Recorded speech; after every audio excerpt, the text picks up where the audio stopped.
Alyson Alonzo. Thank you. And check out, you have a new EP out right now that I love. Can you tell us a little bit about it? What's your favorite song? The one I always sing into, the Let Me Love You or Yes, yes. Yeah, thank you. That was one of my favorite songs to record. The song took about like 2 years of work. It's called The Romantic EP. It's on Spotify, Google Play, iTunes, Amazon, and Apple Music. And it's free to stream on Spotify if you have Spotify, and you can buy it too. So. Well, that's great. Now, you are not only a singer, An angel. you also are a visual artist. You have a painting that we're actually sitting behind. You want to show the audience? Oh my gosh! And you did that when we first opened La Botanica. Like you. I had this painting that I had been working on this painting for a minute, and I want to say I started this painting, particular piece, maybe about a year before Botanica opened. And when y'all opened, I was like, dude, this would be a good piece. I want to give to y'all. But before I was doing music, I was painting, and so I was in a group called the Black Light Art Contingent, and we were doing black light painting. So I don't know if y'all know this, but this is all fluorescent paint.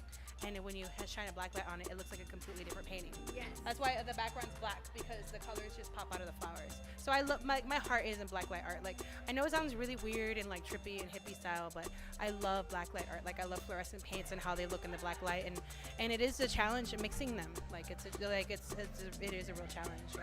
Well, you're really good at mixing because you mix your voice a lot. I know you loop your voice, and you know you got great style. Can you tell us a little about the Alyson Alonzo style? I mean, you're always walking into a room looking so dapper, looking so stylish. Can you tell our viewers how do you do that?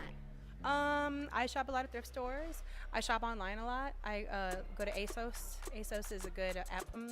I like to go to Buffalo Exchange a lot too because they have cheap pants and they have pants that fit me. And cool jackets. They have like $7 jackets, $7 pants, like $14 jackets. They have some cool shoes. You can get a really nice, like I got a really cool pair of Vans that were like $14, and they have like a really cool like indigenous design, like real cool stuff. Like, I mean, but the cool thing is, fashion is really subjective, and it really is kind of up to the person, you know, to what they want to portray. And I do claim some femininity, but I also claim a lot of masculine features. I'm tall, and I like to wear button-ups, and sometimes it is hard. That's why I like ASOS, because it's hard for button-ups to fit me like around the boob area because they're bigger. So like for me, being a bigger woman, like a 5'10", I have to, you know, get to a 2XL, and I know that's not my size. Like, but if I didn't have boobs, I'd probably be like a large, you know. So it's one of those things where it's kind of just, you gotta find what fits you and what you're comfortable in. And the cool thing is, I just like the last like 2 or 3 years, I found where my niche in kind of fashion, like how I want to look, how I want to represent myself. And I wasn't always comfortable with the way I looked for a while. I was very confused in what I should be wearing. I'm my mom's only daughter, so she always had me in bows and dresses and stuff like that. But I think a part of being me and who I am and is reclaiming part of my femininity in my personality, but also claiming my masculinity and how I dress and how I look, because I feel sexy, you know. You are super sexy.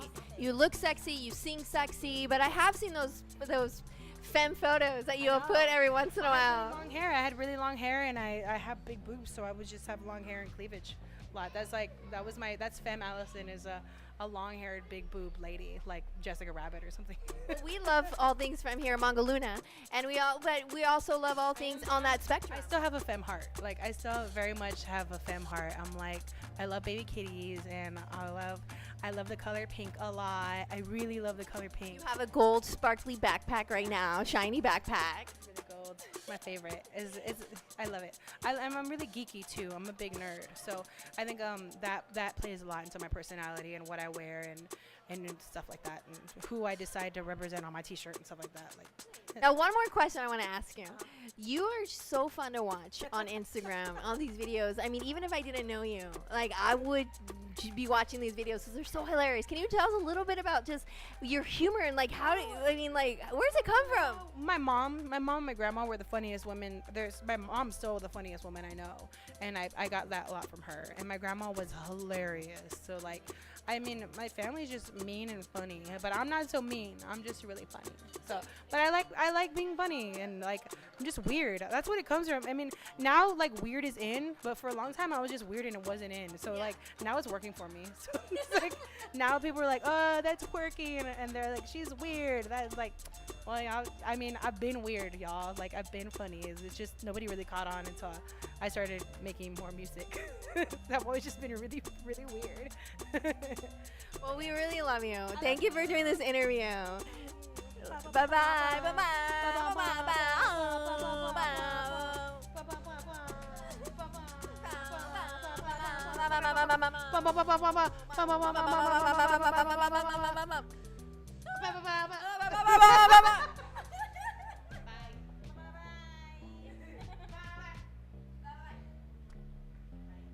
Like an